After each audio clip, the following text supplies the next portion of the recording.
ताज्या घडामोडी पाहिजेत तर मग आजच C24 तास या आपल्या YouTube चॅनलला लाईक करा, शेअर करा, सबस्क्राईब करा आणि बेल आयकॉनवरती क्लिक करायला अजिबात विसरू नका। पारनेर तालुक्यामध्ये राजकीय वातावरण ढवळून निघणारी मोठी घडामोड घडली आहे। राष्ट्रवादी काँग्रेस पक्षानं तालुका कार्यकारिणी आणि त्या अंतर्गत काम करणाऱ्या सर्व आघाड्या थेट बरखास्त करत संघटनेमध्ये मोठा बदल करण्याचा निर्णय घेतला। प्रदेश पातळीवरनं आलेल्या पक्षाच्या आदेशानुसार तालुका कार्यकारिणीसह सर्व सेलही तात्काळ बरखास्त करण्यात आलेत। विधानसभा निवडणुकीनंतर आलेली मरगळ ढिसाळ कामगिरी आणि संघटनेमधील सुस्ती यावरती कठोर भूमिका घेत कामगिरी नसल्यास पद नाही असा स्पष्ट संदेश देण्यात आला।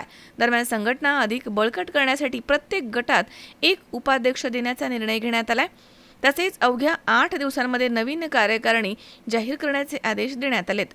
नव्या आणि कार्यक्षम चेहऱ्यांना संधी दिली जाणार आहे। हा निर्णय प्रदेशाध्यक्ष शशिकांत शिंदे, जिल्हा अध्यक्ष दादाभाऊ कळमकर आणि खासदार निलेश लंके यांच्या सूचनेनुसार घेण्यात आलाय अशी माहिती मिळाली आहे। वरिष्ठ नेतृत्वानं संघटनेमध्ये थेट हस्तक्षेप करत पक्षाला ॲक्शन मोडमध्ये आणल्याचं स्पष्ट झालं आहे। आगामी जिल्हा परिषद आणि पंचायत समिती निवडणुका डोळ्यासमोर ठेवून पक्षानं रणनीती आखण्यास सुरुवात केली आहे। गाव पातळीवरती बूथनिहाय बांधणी करत प्रत्येक कार्यकर्त्याला सक्रिय करण्यावरती भर देण्यात येणार आहे। तसेच या मोठ्या बदलांमुळे पक्षामधील असंतुष्ट कार्यकर्त्यांचे लक्ष राष्ट्रवादी काँग्रेसकडे वळालं आहे। मोठ्या प्रमाणावरती प्रवेश होण्याची शक्यता वर्तवली जाते। त्यामुळे पारनेर तालुक्यातील राजकीय समीकरण बदलण्याची चिन्ह देखील दिसतात। एकंदरीत राष्ट्रवादी काँग्रेसनं घेतलेला हा निर्णय केवळ संघटनात्मक बदल नसून आगामी निवडणुकांसाठी आक्रमक सुरुवात असल्याचं स्पष्ट होतंय। पारनेरमध्ये आता राजकारण अधिक तापणार आहे हे निश्चितच मानलं जात आहे। आज या ठिकाणी पारनेर तालुका राष्ट्रवादी काँग्रेस पक्ष शरदचंद्र पवार साहेब या पक्षाच्या प्रेस कॉन्फरन्समधून मी आपल्याला काही गोष्टी या ठिकाणी सांगू इच्छितो। मी प्रथमतः पारनेर तालुक्याचा तालुका अध्यक्ष म्हणून पारनेर तालुका राष्ट्रवादी काँग्रेस पक्षाची संपूर्ण कार्यकारिणी या ठिकाणी बरखास्त करत आहे। मग त्याच्यामध्ये राष्ट्रवादी युवक काँग्रेस असेल, राष्ट्रवादी काँग्रेसचे सर्व सेलचे अध्यक्ष, उपाध्यक्ष आणि सर्व कार्यकारिणी सदस्य हे सर्व आपण त्या ठिकाणी डिझॉल्व करत आहोत।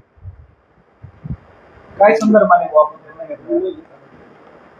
नाही, आगामी काळामध्ये पक्ष बांधणीच्या दृष्टीने आणि जिल्हा परिषद पंचायत समितीच्या दृष्टीने नवीन आणि जुन्या कार्यकर्त्यांचं एक संघटन, त्यांचा मिलाप घडवून एकत्रित काम करण्याच्या दृष्टीने पक्षाच्या कार्यकर्त्यांना चालना देण्याच्या दृष्टीने आपण एक नवीन उपक्रम या निमित्ताने राबवत आहोत। पक्षाच्या तळागाळातील म्हणजे गाव पातळीवरच्या कार्यकर्त्यापर्यंत पक्षाचे ध्येय, धोरण, विचार पोहोचवण्यासाठी निश्चितपणे आगामी काळामध्ये आमचे नेते, या विभागाचे खासदार आदरणीय निलेश लंके साहेब यांच्या मार्गदर्शनाखाली प्रत्येक जिल्हा परिषद गटामध्ये म्हणजे तालुक्यामध्ये 5 जिल्हा परिषद गट आहेत, त्या 5ही जिल्हा परिषद गटामध्ये नजीकच्या काळामध्ये स्वतंत्र बैठका घेऊन आपण नवीन कार्यकारिणीच्या दृष्टीने त्या ठिकाणी नियोजन करणार आहोत। हो। विनोद गायकवाड, C24 तास, पारनेर।